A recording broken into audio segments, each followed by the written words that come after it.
Marxist ideology has been infecting our schools, our businesses, and our military. Now, I often don't say Marxist because it's not overtly Marxism, it's critical theory. It's leftist identitarianism, but it is rooted in Marxist thought. A Space Force commander has been fired for pointing this out in a book. Now, according to this commander, he went through all the legal channels, did everything right because you got rules when you're serving in the armed forces, and believed that he was okay to self-publish this book about Marxism in the military. Instead, he was fired. We see a lot of these news stories popping up about January 6th. Every day there's something new. There's more video. They won't stop talking about it. They're acting like it was the apocalypse, the great insurrection, when in reality it was serious. And, a lot of stupid people were violent and attacked cops, stormed their way in. But a lot of people were fanned in, invited in, and there's now videos showing some people even asked the police, is it okay if we come in? They said, yes, you're okay. And they came in. Why? Well, usually the Capitol and many of these buildings, you can go in some capacity. I'm not going to pretend like you can just walk in whatever you want. In the Senate and congressional buildings, you can. The Capitol's a bit different. A lot of people had no idea. But the media needs to frame it this way. Well, following this story, they're making money of it, obviously. There has been a review of extremism in the military. Apparently, there are National Guardsmen who had Gadsden flags on their Facebook profile, things like that, and they were reassigned and taken out of D.C. Fears that hyperpolarization is infecting the military clearly exists from the left. Of course, they believe white supremacy is taking over all of our institutions, which is insane because it isn't. Because the right and the anti-woke, the disaffected liberals aren't doing all that much to combat the expansion of critical theory in our institutions. Well, here's a guy who at least, rang some warning bells and for it he's being fired. The funny thing is, he's right. Marxism absolutely is infecting our institutions and our military. Now, I'll tell you what's crazy. I have from themilitary.com. I'll read you the story. There's some good news. His book has now become Amazon's #1 bestseller after this story. People wanting to read about what's happening. But what do you think the media is saying about this guy? Well, I have military.com pulled up, a reputable source, and they just say fired over his comments decrying Marxism in the military. Take a look at this from the Daily Beast. Space Force commander with penchant for conspiracy theories fired. Really? And what does this link to? It links to military.com. Did military.com label it as a conspiracy theory guy? No. So where did the Daily Beast decide to put in this conspiracy theory? They're trying to discredit him. Why? Because he is correct. How about the Washington Post? Commander of Space Force unit fired after accusing the military of pushing an agenda rooted in Marxism. They say it carries a book with a conspiratorial title and purportedly an urgent message.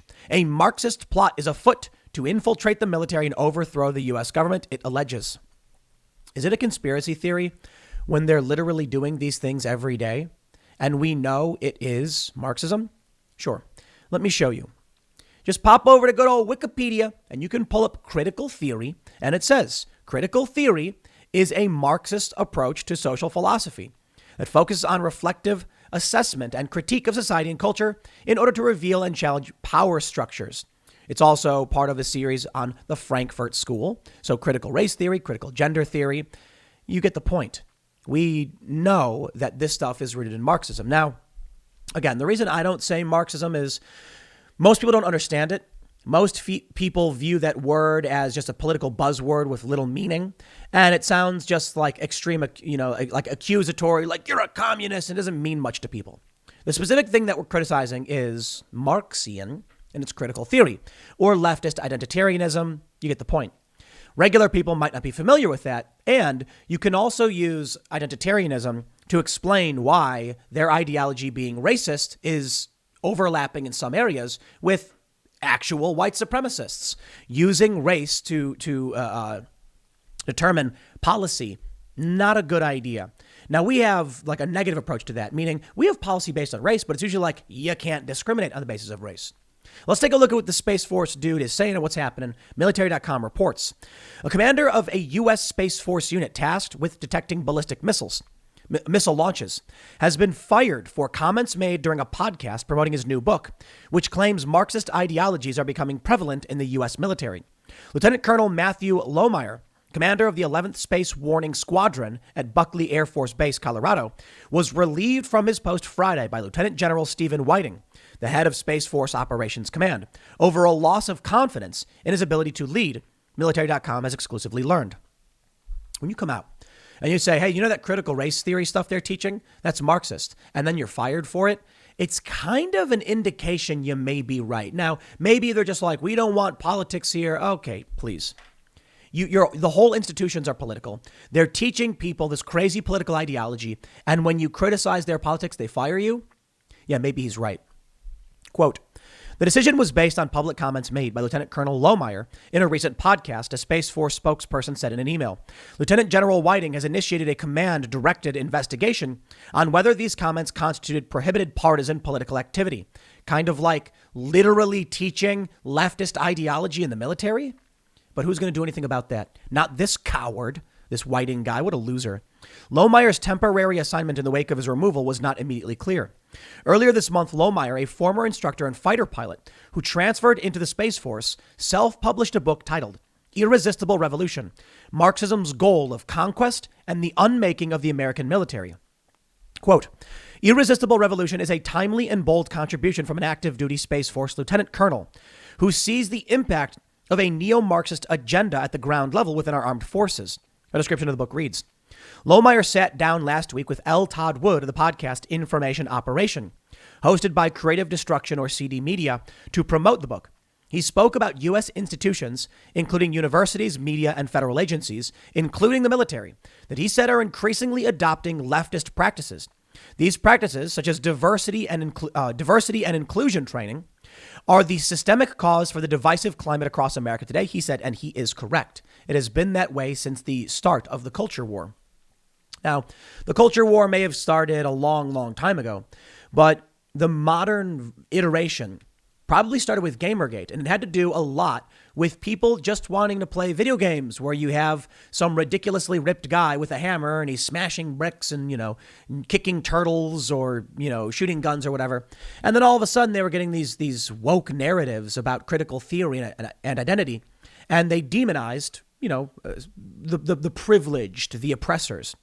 Well, people got mad about it. They complained about it. And the media went nuts to smear and defame and strike these people down. This is where it started expanding. People didn't want to indulge in this ridiculous cult ideology, which is overtly racist. And unfortunately, for many of these people, the media seems to have been infected first. Now, probably came from the colleges and the institutions. But a lot of these young people working in these media outlets, here we go. They say, from his perspective as a commander, Lohmeyer said he didn't seek to criticize any particular senior leader or publicly identify troops within the book. Rather, he said, he focused on the policies service members now have to adhere to align with certain agendas that are now affecting our culture. Regarding Defense Secretary Lloyd Austin, he said, I don't demonize the man, but I want to make it clear to both him and every service member, this diversity and inclusion agenda, it will divide us, it will not unify us. Austin on February 5th ordered all military services to observe one-day stand down on extremism in the ranks. As part of his stand down, Lohmeyer said he was given a booklet that cited the January 6th riot at the Capitol as an example of extremism, but did not mention the civil disobedience and destruction of property that took place following the death of George Floyd. He also took issue with the Pentagon spokesperson seeming to allude to Press Secretary John Kirby. Lohmeyer claimed Kirby said there are too many white pilots amid an ever-increasing pilot shortage. If you want to provide that kind of messaging to your already struggling pilot force, you can already expect to see further retention problems. In a statement Friday, Kirby denied ever saying such a thing about a surplus of white pilots and pointed to Austin's comments made last week during his first press conference about the importance of increased diversity programs. And see, this is where he proves it. Now, the left lies, the media lies. They'll tell you it's a diversity program. It's teaching people not to be racist, when in reality, they're overtly racist, saying this race is bad and this race is good and these race are evil oppressors. Yeah, that's racist. And when you point that out, they say, no, it's just diversity training.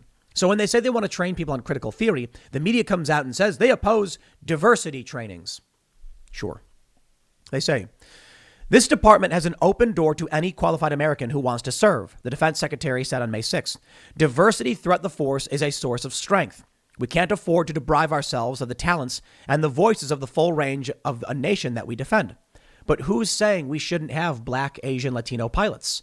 The point is, they say in these trainings, white people are oppressors, white people are bad. Quote, I was apprised of the option to have my book reviewed at the Pentagon's pre-publication and security review prior to release, but was also informed that it was not required, Lohmeyer said in an email. My intent never has been to engage in partisan politics. I have written a book about a particular political ideology, Marxism, in the hope that our Defense Department might return to being politically nonpartisan in the future, as it has honorably done throughout history. And there's the point. When this guy comes out and says, our military has become partisan, and they fire him because of it, claiming he's partisan, no, he pointed out, the book said January 6th, doesn't mention Black Lives Matter, it's partisan. They fired him. He said the book is available on Amazon and on Lohmeyer's website and Barnes & Noble. Prior to transferring into space operations, specifically space-based missile warning, Lohmeyer spent over 14 years in the Air Force. His Air Force career included instructor pilot training on the T-38 Talon jet and timed flying for the F-15C Eagle, according to biographical information listed on his book cover. He graduated from the Air Force Academy in 2006, and they go on to mention a bit more about his history. Lohmeyer told Wood, the podcast host, that the beginning chapters of his book explore the history and foundation of the U.S. and how critical race theory, a study of how race and racism impact or are impacted by social and economic power structures, plays a role. The diversity, inclusion, and equity industry and the trainings we are receiving in the military is rooted in critical race theory, which is rooted in Marxism, Lohmeyer said, adding it should be seen as a warning sign. In the segment, Lohmeyer said his book is not political and is meant to alert readers to the increasing politicization of today's armed forces, some of which he said he'd seen or experienced firsthand. There are Defense Department policies that spell out all the nuanced do's and don'ts surrounding politics or political discourse for active duty service members, said Jim Golby, a senior fellow at Clements Center for National Security at the University of Texas at Austin, who specializes in civil military relations and military strategy. For a self-published work, policies that may apply include DoD Directive 1344, 10.10, and associated guidelines discussing political activity in uniform. According to the service's standards, personnel may express their views freely, but they are still expected to uphold the branch's core values both on and off duty. Those are fairly broad and would not prevent publication, but might impose some minor limitations on content, Golby said Friday. Also, policies associated with a service member's security clearance or policy-related access are usually covered by a non-disclosure agreement or a clearance read-in agreement. The Defense Office of Pre-Publication and Security Review, for example, requires all current, former, and retired Defense Department employees, contractors, and military service members, whether active or reserve, who had access to DoD information facilities or who signed an NDA to submit DoD information intended for public release to the appropriate office for review and clearance. So we get it. They go on to say we don't have a voice anymore. While a major, Lohmeyer attended the Air Command and Staff College, where he published The Better Mind of Space. The paper explores the U.S. military's role in space beyond geosynchronous Earth orbit. In the Information Operation podcast, Lohmeyer said his fascination with Marxism began after that, when he was pursuing his second master's degree in philosophy in military strategy at the Air University School of Advanced Air and Space Studies. All my interactions with senior leaders in the Air Force and in the Space Force have been very positive. They care a great deal about the people and the lethality of force. Excuse me. Lohmeyer said during a 34-minute interview. However, leaders may be afraid if they don't get on board with diversity training, they will face scrutiny or might not get promoted. He said, adding that liberal ideas are welcomed, whereas ideas from more conservative voices are criticized or silenced. I think you get the point. So obviously I can show you mainstream media is already claiming this guy's a conspiracy theorist. This guy's book is now #1 on Amazon. But I want to explain to you the severity of the psychosis permeating our culture beyond just the military. You need to understand the military is probably the most important in terms of institutions that are infected. Now, let me slow down. Let me do this. When I for those that listen to all my videos, you've heard me mention this, but for those that don't, in 2018, when we were seeing political violence in the streets, I had said it looks like civil war is possible. It was aligned political factions fighting with each other around the country. And I've had many people say, oh, it's just some random political weirdos fighting in the street. This happens. I said, what do you think happens when the culture war reaches the highest levels of government? When it enters our intelligence agencies, when it gets into Congress, when it gets into the military. And I had a lot of people say that's not going to happen. The security state won't allow it.